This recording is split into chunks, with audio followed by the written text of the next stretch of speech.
Bismillahirrahmanirrahim. Assalamualaikum warahmatullahi. Bismillahirrahmanirrahim. Assalamualaikum warahmatullahi wabarakatuh.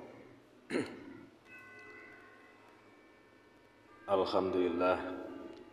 Alhamdulillahirabbil alamin. Wassalatu wassalamu ala asyrafil anbiya wal mursalin wa ala alihi wa sahbihi ajma'in, amma ba'd.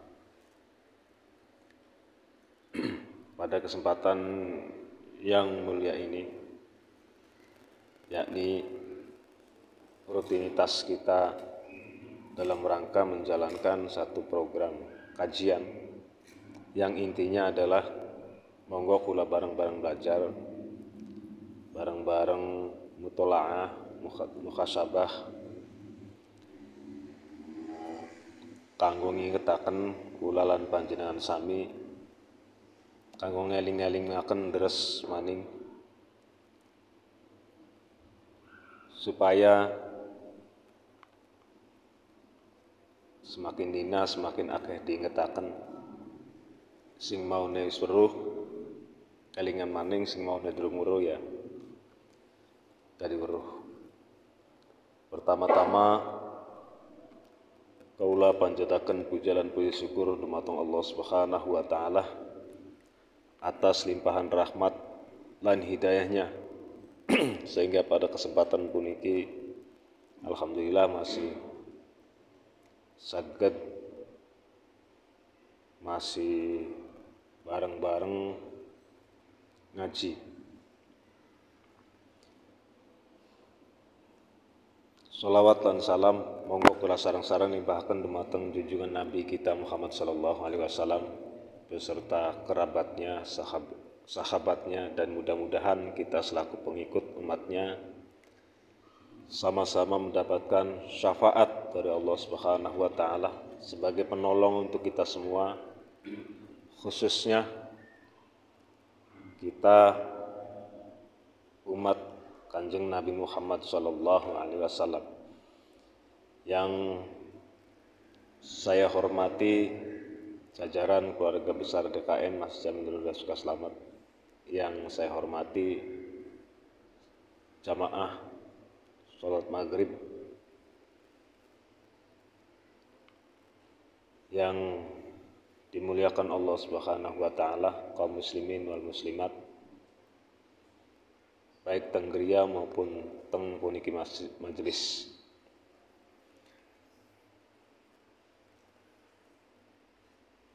Saudara-saudara sekalian,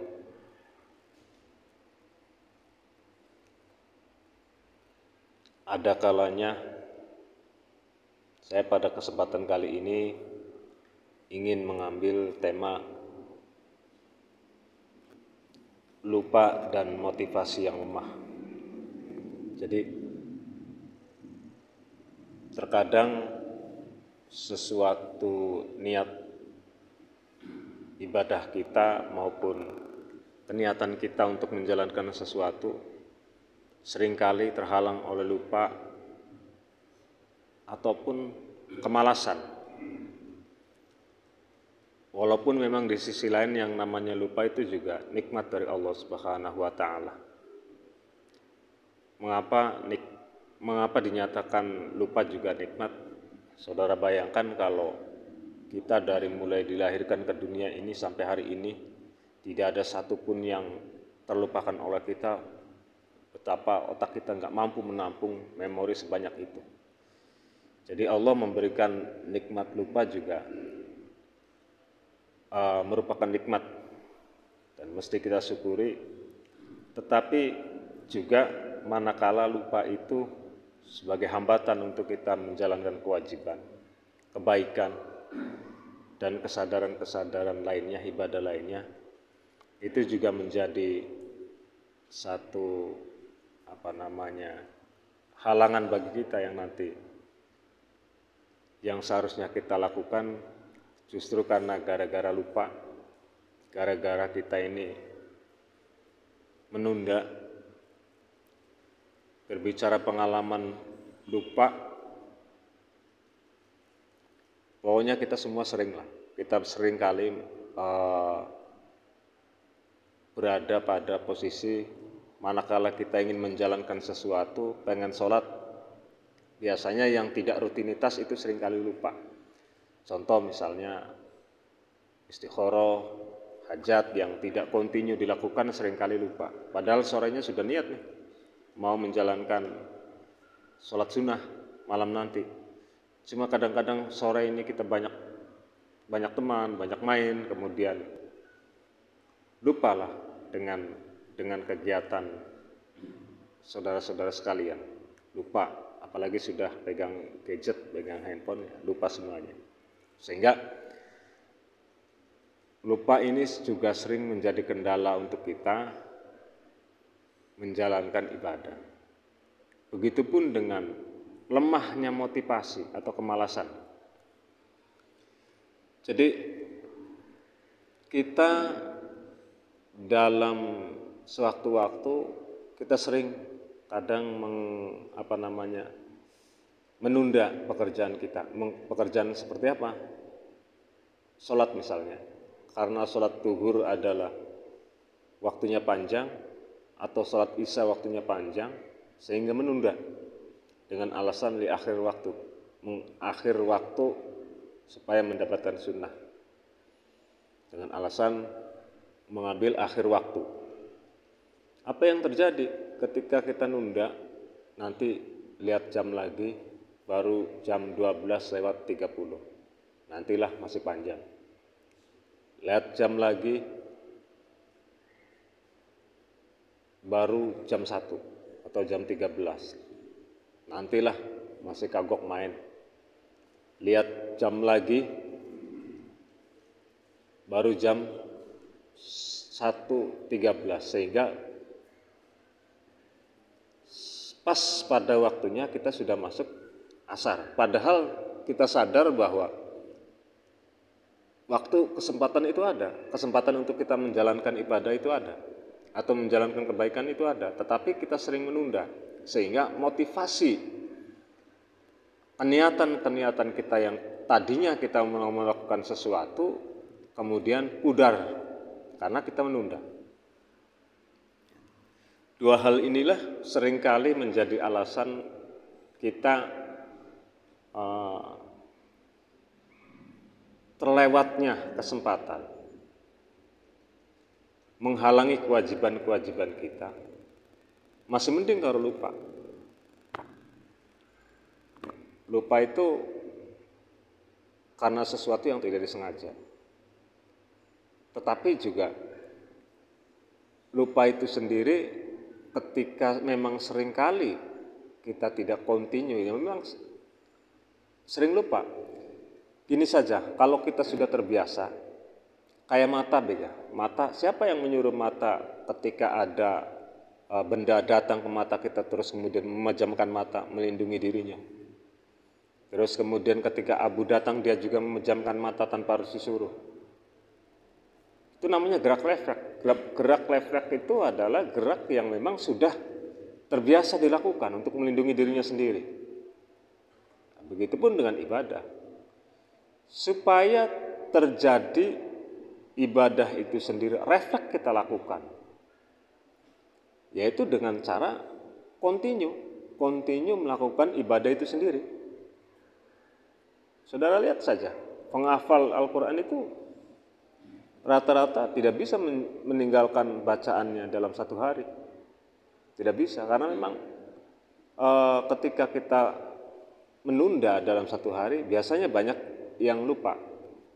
Minimal ya 4-5 ayat terlupakan. Saya juga dulu pernah menghafal hampir 3 juz waktu masa-masa sanawiyah. Tetapi lupa semuanya ketika sudah keluar dari sekolah, ya lupa. Cuma tinggal kadang-kadang kalau ada orang baca, oh ya pernah ingat. Begitupun kebaikan-kebaikan pada diri kita ini yang mesti harus dibiasakan. Disiplin ibadah makanya penting dalam hal ini. Wal asri innal insana lafi khusrin illa illal ladzina amanu wa 'amilus sholihati wa tawassaw bil haqq wa tawassaw bis sabr.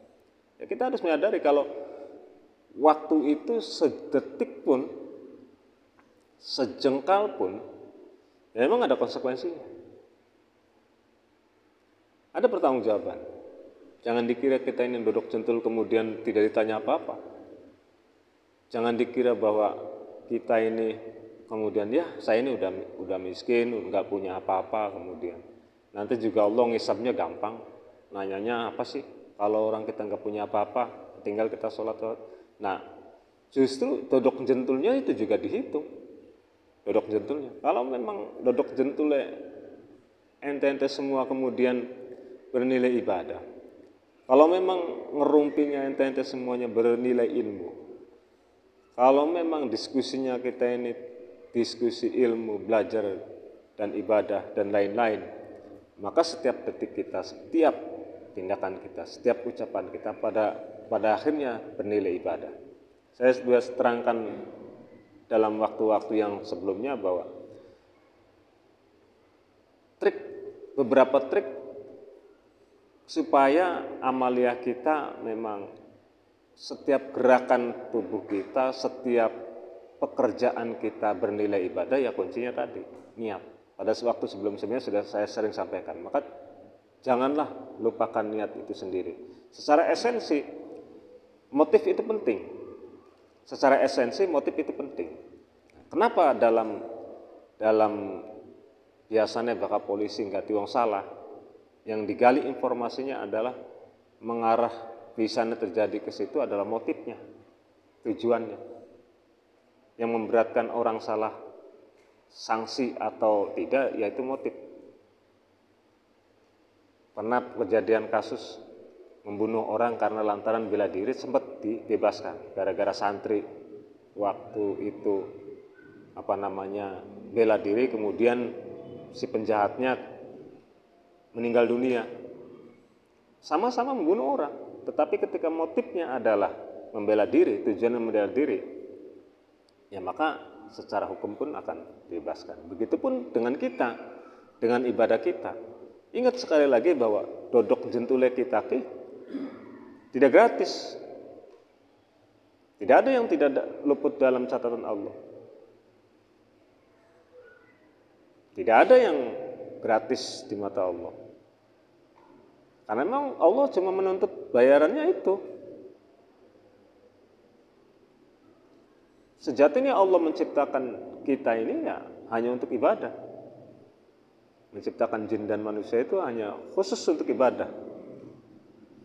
Wa ma khalaqtul jinna wal insa illa liya'budun. Jadi maka setiap tindak tanduk kita, gerak-gerik kita, ya harus kita fokuskan bahwa nilai-nilainya harus ada pengabdian di mata Allah Subhanahu wa taala. Cari nafkah ya harus diniatkan bahwa untuk beribadah kepada Allah, untuk menafkahi tanggungan-tanggungannya. Bernilai ibadah tidak? Ya bernilai. Karena memang niat kita pun demikian. Pentingnya motif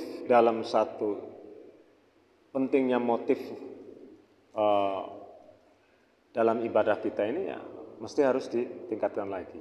Bahwa harus dibangun kesadaran. Tadi lupa dan kemalasan itu sebetulnya ada pada motif. Maka harus kita sadari bahwa tujuan hidup ini ya kita gali lagi. Sehingga kita memahami. Yang penting 3 hal kita coba gali.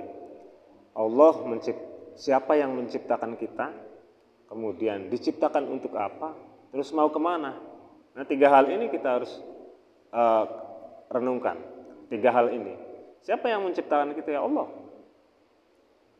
Terus kemudian buat apa sih Allah menciptakan? Jelas tadi sudah saya sebutkan bahwa untuk ibadah. Mau kemana? Ya jelas akhir nanti adalah dimintai pertanggungjawaban Allah Subhanahu wa taala untuk menghadap Allah, yakni pilihannya surga dan neraka. Allah sebegitu lebarnya kalau kita baca, kalau kita pelajari, sebegitu lebarnya menciptakan surga untuk orang-orang baik. Saking Rahman Rahimnya Allah kepada kita semua. Saking sayangnya kepada kita semua. Allah juga banyak memberikan dispensasi untuk kita. Siapa yang mau memohon ampunan kepadaku, sedapapun besarnya kesalahanku. Yang penting taubat itu jenisnya taubat nasuha. Taubat nasuha itu manakala kita sudah mengikrarkan taubat kita, kemudian tidak melakukan lagi, maka Allah akan memberikan ampunan. Jadi sederhananya adalah Allah Subhanahu wa taala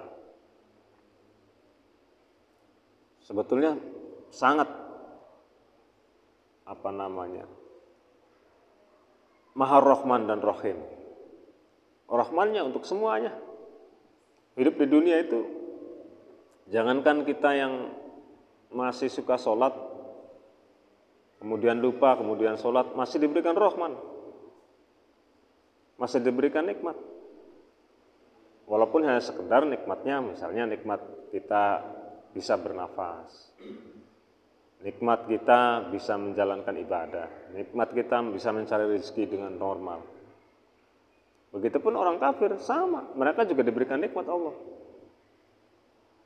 Nah, apakah sama perlakuan Allah kepada kita dengan orang kafir? Ya tentu tidak. Ini bentuk rahim, ini adalah bentuk kasih sayang Allah yang hanya akan dimiliki oleh kita semua yang memang beriman, oleh umat Islam yang memang menjalankan perintah-perintah dan menjauhi larang-larangannya. Nah, maka sekali lagi mesti kita sadari, kita ini manusia, al-insanu mahal khoto iwanisya. Jadi yang namanya manusia itu memang tidak akan luput dari kesalahan. Yang namanya manusia itu tidak akan luput dari lupa.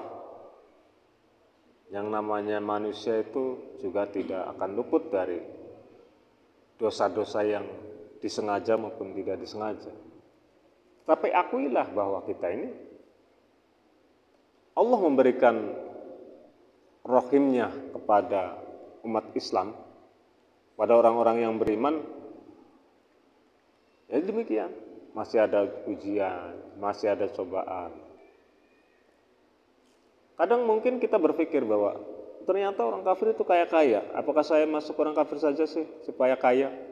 Karena mereka menghalalkan berbagai cara. Itu justru dibalik itu semua, ketika Allah masih memberikan kesulitan dalam upaya kita, berarti kita masih harus introspeksi, apakah kita ini kurang dekat. Ketika kita ditimpa musibah, Allah justru mengingatkan kepada kita bahwa datanglah kepada aku, kata Allah.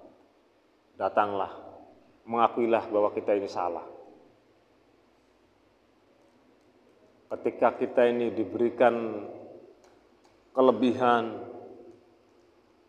justru seringkali ujian itu tidak disadari manakala ujian diberikan nikmat yang enak. Ini yang seringkali jadi persoalan. Kadang kalau kita diberikan nikmat yang enak, kita jarang sadar bahwa ini nikmat dari Allah. Sehingga dari awal sampai akhir dia mengklaim, saya ini kaya karena saya ini kerja. Bangun tidur sampai tidur lagi, saya kerja. Dari mulai beduk subuh sampai maghrib saya kerja, dan seterusnya dan seterusnya.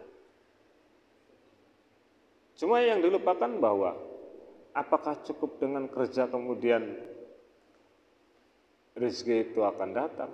Yaitu dia tadi. Dari mana rezeki itu? Ya, yang Maha Kaya, Ar-Razzaq. Yang kita hati-hati itu justru betul-betul ketika manakala kita dalam kondisi nikmat yang enak yang diberikan Allah. Kita justru jarang menyadari kalau nikmat yang enak itu ujian. Kita memang sering menyadari kalau memang nikmat ini ujian dari Allah berupa kesusahan, kita memang sering sadar bahwa oh ini ujian. Tetapi manakala ujiannya ujian nikmat, seringkali lupa. Nah, maka Allah pun akan memberikan ujian itu sesuai dengan kemampuan. Bayangkan misalnya kalau seusia kita Anda semua sudah menjadi orang kaya, kayaknya sudah jauh dari masjid, udah nggak kenal masjid, berlebih, kemudian uang banyak dan lain-lain, sehingga sibuk dengan kekayaannya, sibuk menghitung-hitung kekayaannya, sibuk merencanakan membelanjakan kekayaannya, sehingga apa yang terjadi? Ya terlena lah kita. Maka beruntunglah kita semua yang memang masih dekat dengan ajaran Allah, yang masih dekat dengan belajar. Intinya adalah kita dalam satu hari jangan ketinggal belajar untuk mengingatkan kita. Baik itu melalui ya kita ngaji Quran, ataupun belajar baca buku, atau kalau sekarang banyak di media sosial yang referensinya jelas. Kesadaran untuk berbuat baik itu mesti ditumbuhkan. Dari mana? Ya dari kita tadi, belajar. Bukan berarti kemudian Pak Ustadz ngaji menganggap merasa dirinya pintar, tetapi memang kewajiban untuk sama-sama mengingatkan. Supaya timbul kesadaran orang mau berbuat baik. Timbul kesadaran orang mau beribadah. Supaya timbul kesadaran orang mau melakukan sesuatu yang diperintahkan Allah. Nah, begitu kira-kira. Saya yakin yang namanya ajaran agama itu sebetulnya kalau kita dalam kondisi sadar, baik buruk itu secara otomatis rasa ilahiyah kita kepada Allah itu sebetulnya ada pada dalam hati kita. Nggak perlu sekolah kita membedakan mana baik, mana buruk. Nggak perlu kita ngaji panjang-panjang kita mengklasifikasi mana baik, mana buruk. Toh dirasa pun bisa. Notok orang gimana rasanya, saya pun ketika ditotok kemudian sakit, ya kita sudah bisa memastikan bahwa ketika kita jidak orang ini sakit. Kemudian menyakiti orang ini sakit. Ngerasani wong blenak. Dirasani blenak. Nah, sehingga yang namanya kesadaran itu ya kita mesti bangun. Dari mana? Dari kita mulai coba mengingatkan pada diri kita. Pentingnya muhasabah, pentingnya mutola'ah, pentingnya belajar. Yaitu untuk membangun kesadaran itu. Bukan semata-mata kita madragah sing diaji itu saja, yang dipelajari itu saja, apalagi anak-anak pesantren yang memang sudah setiap hari makanan pokoknya ya kajian-kajian Al-Quran. Tetapi jangan lupa, ketika memang itu jarang sekali untuk kita buka, ketika memang itu jarang sekali untuk diingatkan kembali, ya akan lupa. Jangankan teorinya, menjalankan saja ya pasti lupa, menjalankannya juga lupa. Karena kita sudah terbiasa.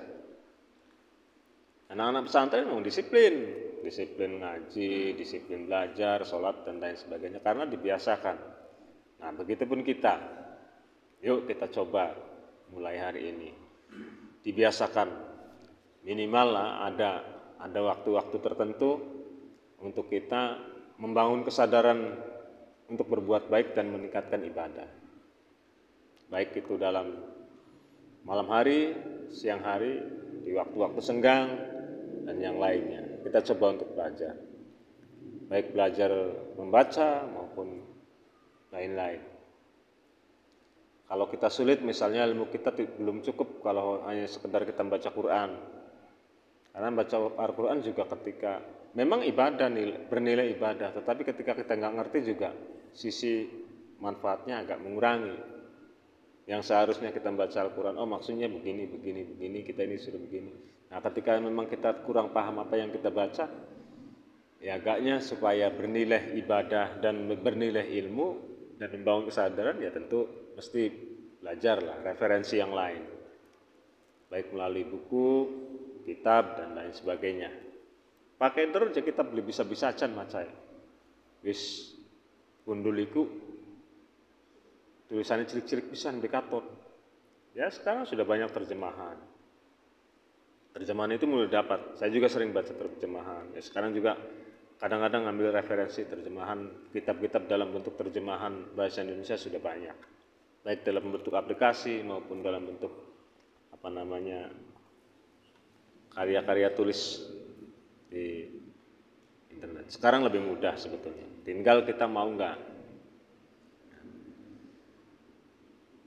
Perintah pertama kali ya ketika Allah wahyu turunkan ya Iqra bismi rabbikal ladzi khalaq. Tujuannya apa? Ya penting, membaca itu penting, belajar itu penting, mengingatkan itu penting, kemudian menyimak kembali penting, deres itu penting. Apakah kemudian ketika kita sudah merasa belajar dari mulai SD sampai SMA misalnya, di pesantren dari mulai kitab-kitab yang jembres sampai kitab yang gundul, sampai dari ilmu alat sampai kajian Al-Quran itu sendiri, ya wis pernah ngaji kabeh, wis pernah diterus kabeh, wis pernah dibaca kabeh. Nah, kemudian ketika kita tidak pernah mutola'ah, tidak pernah memflashback kembali, tidak pernah mengkaji kembali, ya sangat disayangkan, hilang itu ilmu. Karena tadi Allah menciptakan lupa sebagai nikmat. Cuma terkadang nilai-nilai positif kan juga hilang. Karena lupa itu sendiri adalah fungsinya untuk mengurangi beban memori yang ada pada otak kita. Dan sesekali waktu kita ingat. Nah, berusaha memflashback kembali kemudian diingat. Ya, kita bayangkan kalau lupa itu tidak ada nikmat lupa, wah bahaya. Memori itu numpuk kayak laptop ya, kayak HP. Ketika sudah daya tampungnya banyak, kemudian tidak di-refresh, tidak di-cleaning dengan rutin, tidak dibersihkan dengan rutin, ya akan nge-hang biasanya. Nah, itu juga pada kita. Baik dosa-dosa maupun ilmu, ya kita seringlah harus kita coba untuk kembali diingat-ingat dalam satu waktu. Enggak usah lama-lama lah. 10-15 menit ya cukuplah baca. Yang penting continue. Misalnya saya baca Quran nih. Kalau enggak paham ya terjemahnya. Kalaupun lebih mudah lagi, kita tinggal lihat kitab yang diterjemahkan, kemudian bab-babnya sudah jelas, bab ini yang sudah hasil karya ilmiah sudah menjelaskan maksud dan tujuan. Begitu sama dengan dosa-dosa kita. Semakin hari semakin kita banyak meminta ampunan pada Allah Subhanahu wa taala, maka akan semakin diringankan beban dosa-dosa kita. Maka di setiap waktu, setiap saat kita coba istighfar, mengingat Allah. Karena yang pasti doa yang akan dikabulkan yaitu manakala kita meminta ampun kepada Allah, memohon untuk dimaafkan dosa-dosanya. Karena Allah sendiri paham apa yang menjadi kebutuhan manusia itu sendiri. Kadang-kadang keinginan kita ini tidak sama dengan kebutuhan. Yang namanya kebutuhan itu adalah sesuatu yang memang harus harus ada. Contoh makan misalnya. Allah kasih makan setiap kita. Jangankan manusia, ayam dikasih modal cucuk, dikasih modal paruh, ya dia makan. Hanya tiap hari dia mider-mider bawa paruh di tempat sampah dan lain-lain. Apalagi manusia yang mempunyai pikiran, ya makan, tiap hari makan. Tetapi kadang kita juga makan, kadang ekspektasinya tinggi, sehingga mengakibatkan yang tidak butuh dibeli. Allah mengukur itu sesuai dengan kapasitas kita. Jadi kenapa Ar-Rahim itu tidak dimiliki oleh orang-orang kafir? Karena saking sayangnya kepada umat manusia, saking sayangnya pada umat Islam, saking sayangnya kepada Anda semua yang masih menjalankan agama Allah, yang masih menjalankan perintah-perintah Allah. Ya dengan sifat Ar-Rahim itu sendiri, dikasih sesuai dengan kebutuhannya. Nikmat itu akan diberi sesuai dengan kebutuhannya, bukan sesuai dengan keinginannya. Awas, ada perbedaan antara kebutuhan dan keinginan. Kalau keinginan, ya setiap orang pasti ingin kaya. Setiap orang pasti ingin memiliki jabatan, ingin memiliki kekayaan yang lebih, kendaraan dan lain-lain. Setiap orang begitu. Tetapi Allah justru melihat skala kebutuhan. Supaya apa? Ya kita jangan terlena, jangan terlalu jauh, supaya orang-orang yang beriman tidak terlalu jauh ketika pun ada kesalahan. Yang sangat ditakutkan oleh kita di akhir hayat kita, justru kita tidak pernah sadar kalau kita salah. Nah, maka yang paling sederhana, yang paling mudah, yuk kita coba sedikit apapun kita melakukan kesalahan, mintalah ampun kepada Allah Subhanahu wa taala dengan membaca istighfar.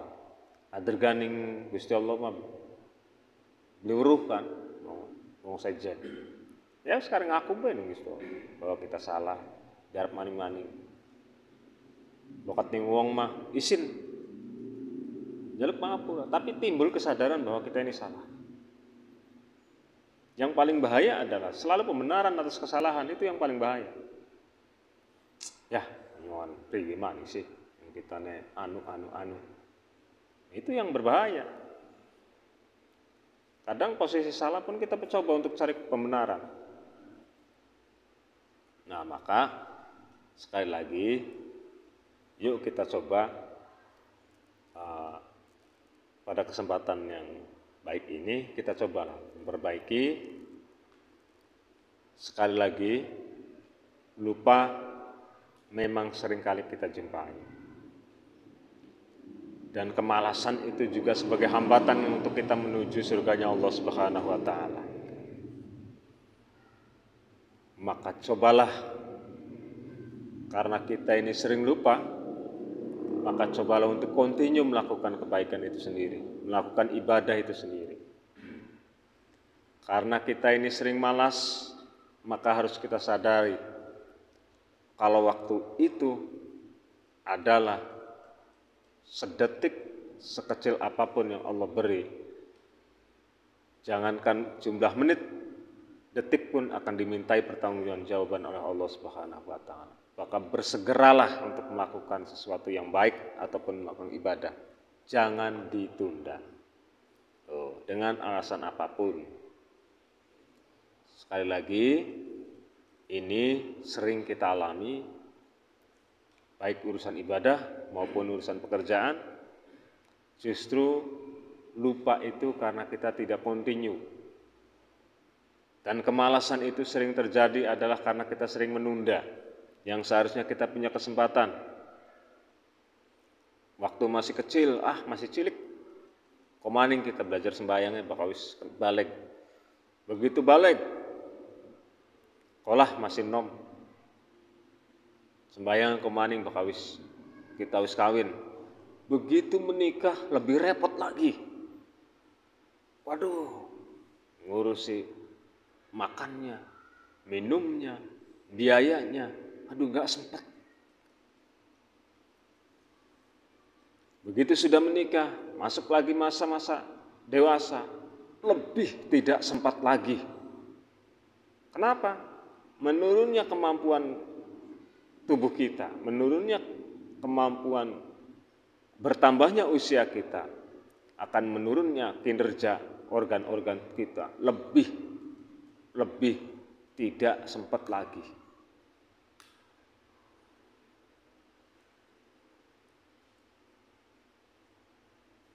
Masuk lagi masa kakek, ya banyak halangan lagi. Lebih banyak halangan lagi. Kenapa? kemampuan untuk kita jalan kaki menuju tempat air wudhu sudah sulit. Apalagi datang ke masjid. Apalagi yang sudah mulai udzur. Tetapi manakala kesadaran itu mulai ditumbuhkan pada diri kita, dua hal tadi yang penting.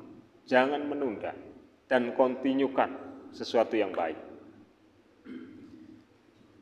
Berbuat kebaikan secara kontinu, ibadah secara kontinu, dan jangan menunda ibadah dan kesempatan-kesempatan berbuat baik. Itu kuncinya. Takut-takut kita ini Allah tidak memberikan hidayah pada kita. Maha Rahman Rahimnya Allah terkadang lagi cilik, bengal, lagi remaja, padeg, dewasanya karpa dewek, begitu tua insaf. Itu rahimnya Allah. Mungkinkah mending kita kilamun anugerah kebahagiaan kuat? Karena tidak semua orang. Karena hidayah itu ada yang diupayakan, ada juga yang memang datang sesuai dengan kehendak Allah. Kita nggak bisa ngatur-ngatur Allah. Ya alhamdulillah kalau memang kita misalnya kecilnya bengal, dewasanya karpet dewek, kemudian begitu masuk akhir usianya dia menyadari tobat dan lain sebagainya. Tetapi tidak semua orang begitu. Tidak semua orang dapatkan hidayah dengan cuma-cuma. Maka sekali lagi mari kita coba untuk memperbuat kebaikan ini secara kontinu, terutama yang wajib-wajib aja dulu. Kalaupun kita ini mau menambah yang berkaitan dengan yang wajib, misalnya sholat rawatib, nah kita berarti tambah. Setelah sebelum sholat kita sholat 2 rakaat, setelah sholat kita sholat 2. Itu ibadah yang dalam satu waktu kita bisa lakukan. Artinya selama kita masih ada kesempatan, ya wis dimet KBB daripada beli. Kemudian yang kedua tadi, ya tentu jangan menunda, ini penting. Karena penyakit kita ini menunda. Terang saja dari dulu sampai hari ini. Tertinggalnya umat Islam ini seringkali menunda. Tertinggalnya remaja-remaja kita ini seringkali menunda kesempatan. Kok bakasi ngaran kok enak pisan. Kok ini sering terjadi. Kok gampang. Ya bukan orang lain, saya sendiri begitu. Kok gampang. Ini sekolahan kalau mau beli di setrap nang guru mah ya tak kayak kari-karian bae. Rata-rata seperti itu.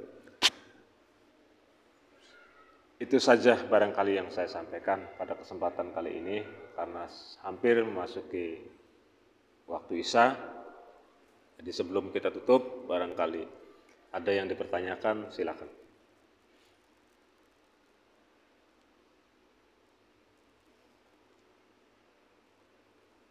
Tidak ada ya? Oke. Baik, mudah-mudahan